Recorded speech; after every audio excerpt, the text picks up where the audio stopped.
Thank you for listening to my talk. My name is Carlos Hervías-Caimapo. I'm a postdoc at Pontificia Universidad Católica de Chile, and I'm going to talk about how filaments can model parity-violating spectra in dust and the implications for cosmic birefringence. So the first motivation for doing this is cosmic birefringence, right? The rotation of the linear polarization of CMB photons by this angle beta. This could be a sign of parity-violating physics. For example, a pseudo-scalar field that fills the universe.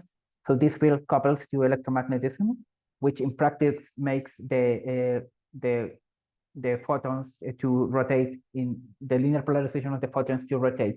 So there are models for this field for both dark matter and dark energy. So its confirmation would profoundly impact our understanding of the nature of our universe. And for the CMB, this parity-violating EB spectrum would be different from zero, like this, with this term that depends on this beta angle. So there have been some recent measurements in the last 3 years using Planck and WMAP. The Minami-Komatsu 2020 was the first paper to measure this with a low significance in Planck data release 3 data.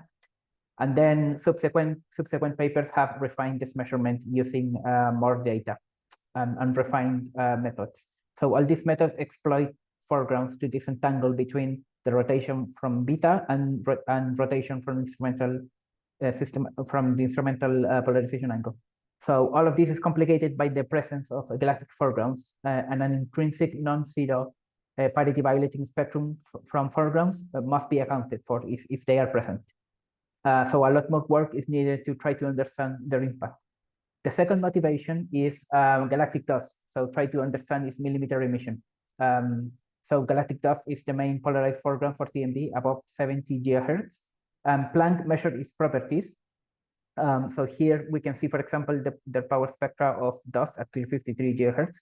So you can see TE, EE, and BB. These are power laws consistent with an index of minus 2.4. The EE spectrum is about twice as the BB spectrum. There is correlation between T and E modes, and also Planck detected a positive TB signal.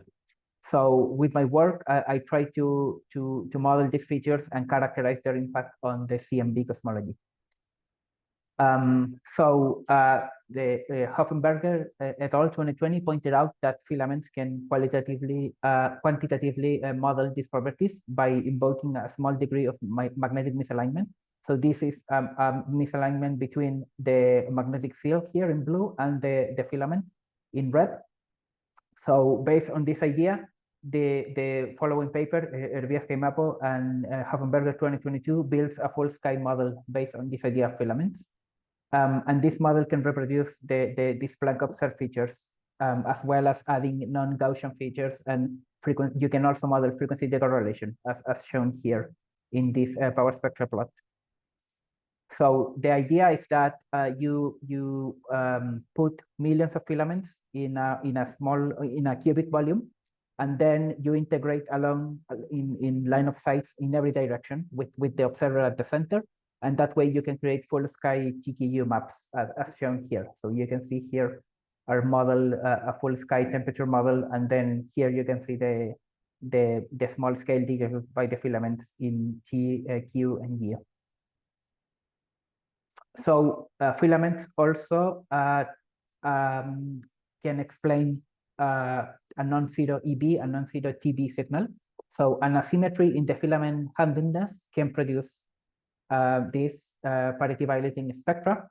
So that would mean in practice more filaments that have a positive angle than a negative angle.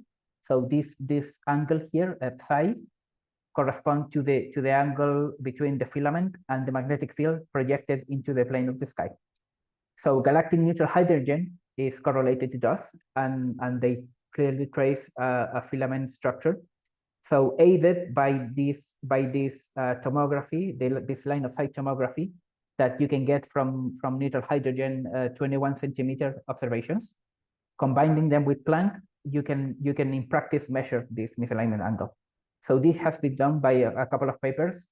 First, Clark et al. 2021. You can see also Susan's talk in this conference. use H1 and Planck data to try and measure this misalignment angle, which can be predictive of the signs of the TB and EB signal. So this is a plot from that where an angle is consistent. This angle is consistent with being 5 degrees above different scales. And then the following paper from that is Kuckerman et al. 2023. You can also see Ari's talk in this conference. It's the continuation of this previous paper, and it refined the characterization of filaments as well as an extensive analysis on the detection of this angle. So this plot shows that. So here on the left, you can see this psi angle estimated at different line of sights and at different resolutions. And then here on the left, you can see this angle estimated with map-based estimators with maps filtered at different harmonic scales, or estimated from power spectra directly. And it is consistent with an angle of around 2 degrees. So based on this idea of magnetic misalignment, we can use the model from Hervías-Caimapo and Huffenberger 2022, and we can inject asymmetry in the magnetic misalignment by manipulating the filament population. So for example, we can impose a probability distribution function in this psi angle. So for example, we can impose an asymmetric Laplace distribution, which depends on a center, which is set at 0, a kappa asymmetry parameter, and a width parameter, a lambda parameter for the width. So here kappa equals 1 is basically means the same amount of values in the positive that in the negative side. And then a kappa of 0.816 means basically that you have about 60% of values in the positive side and 40% in the negative side. And then lambda here is inversely proportional to the width of the distribution. So this is an example of these distributions for a real filament model that I run. So in blue, you can see the distribution of the psi angles, but for the baseline model without any asymmetry. And then in orange, you can see the distribution of angles of psi angles for when I imposed an asymmetric Laplace distribution with kappa of 0.816 and a lambda of 8. So these histograms are based are measured from actual filament populations generated in the model. So then we can calibrate the model with the sky. So the filament model has asymmetric psi angles, and this can be fitted to the actual sky measurements. So for example, from the measurements from the Kuckerman et al. 2023 paper. So we don't have a line of sight velocity measurements from H1 data, right? But we do have, we can construct an analogous, which is calculating maps at different spherical shells, right? At different radius, and you have different spherical shells. So we do that. We have our TKU map in our model, and then we have 20 radial spherical shells temperature maps. And then we can create an H1 analogous dust map by using the Hessian method, which is what is done in the Kuckerman et al. 2023 paper, but integrating along radial shells instead of integrating along velocity beams. Because in that paper, they use real data from H1, from the H1 line. So we have a map-based estimator for this psi angle that depends on summing for different line of sights. And then we have a spectra-based estimator, which is the ratio between the cross spectra between this H1 derived map and this dust map. So this is the same plot I showed a few minutes ago, which shows these estimators. So the points here are the map-based estimators, and then the lines are the spectra-based estimators. So I calculated a new calibration for the filament model so that it fits the spectra from the Planck 353 in the Planck galactic plane 70% mass shown here. So here is that power spectra, and you can see how it can reproduce the Planck power spectra, at least for multiples above 100. And then as a proof of concept, we can generate 15 models, for example, with a fixed lambda parameter and then a kappa parameter that ranges between 0.816 and 1, for example. So that will give you different levels of asymmetry in this triangle. So this is the map-based estimator for that. So for these 15 filament models, ranging from kappa 0.816 to kappa equal to 1. So the points here are the points calculated in Kuckerman et al. 2023. These are these same points here. And then the lines are the different values for the filament model with different values of kappa. And then this is the same, but for the four power spectra estimators. So again, the same thing, comparing the values from Kuckerman et al. 2023 and different filament models.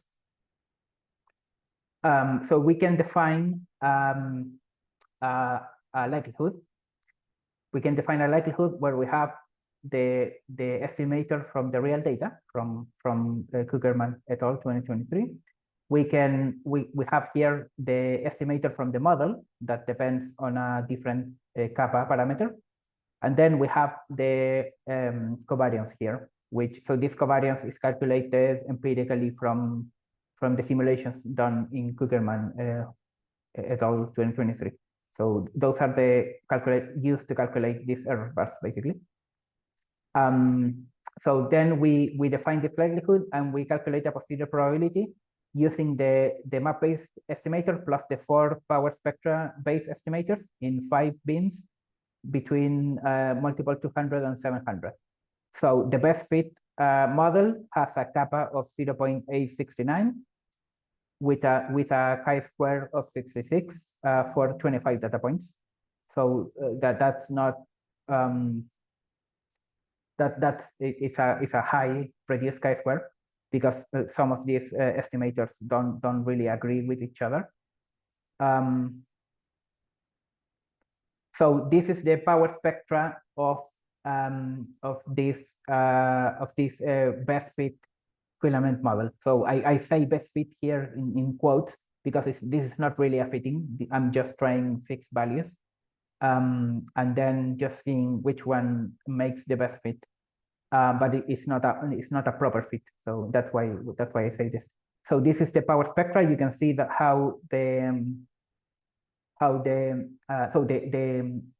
the power law lines here show a fit to the Planck spectra, and then the circles is the power spectrum from the filament model.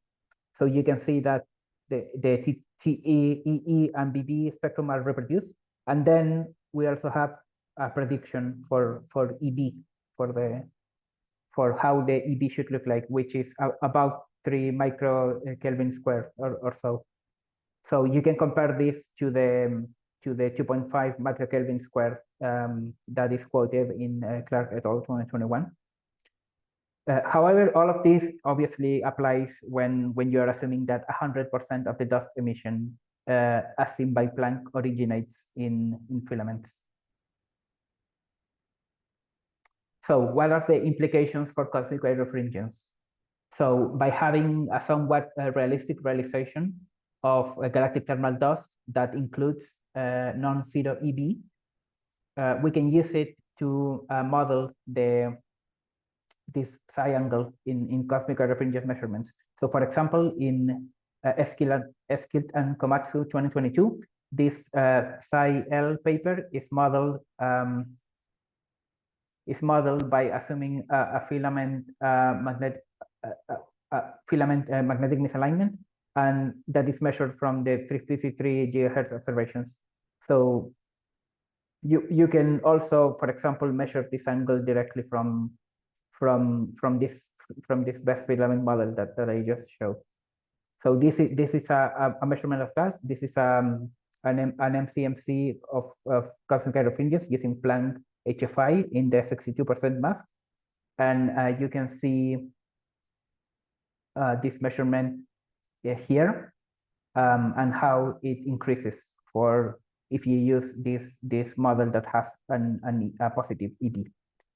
As a disclaimer, please don't, this is just a quick illustrative example. So this was a quick run of the MCMC. So do not infer anything from this really, other than you can do it, and you can, and having an EB, a positive EB will increase the measured beta.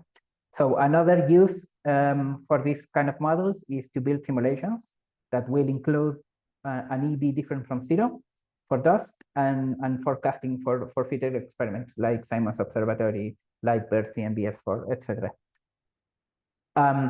So the summary is that it would be great to be able to confirm this measurement of cosmic ray refringence, which would profoundly impact our understanding of dark matter and dark energy. There are hints of a detection, but the intrinsic EB signal different from 0 from foregrounds must be properly accounted and must be characterized. So filaments can produce this non-zero EB and TB signal by having an asymmetry in the handedness of the magnetic misalignment. So we can make models for this using the filament model of Hervías-Caimapo and Huffenberger 2022. We can manipulate the filaments to produce parity-violating spectra. We calibrate the model, we fit it to the measurements in the Kuckerman et al. 2023 paper, and we show preliminary results for a proof of concept in this talk. And a full-scale realization with realistic EB from dust can be used to model the misalignment, to model this psi misalignment angle in measurements of cosmic ray refringence, as well as create simulations for forecasting. So thank you very much for listening.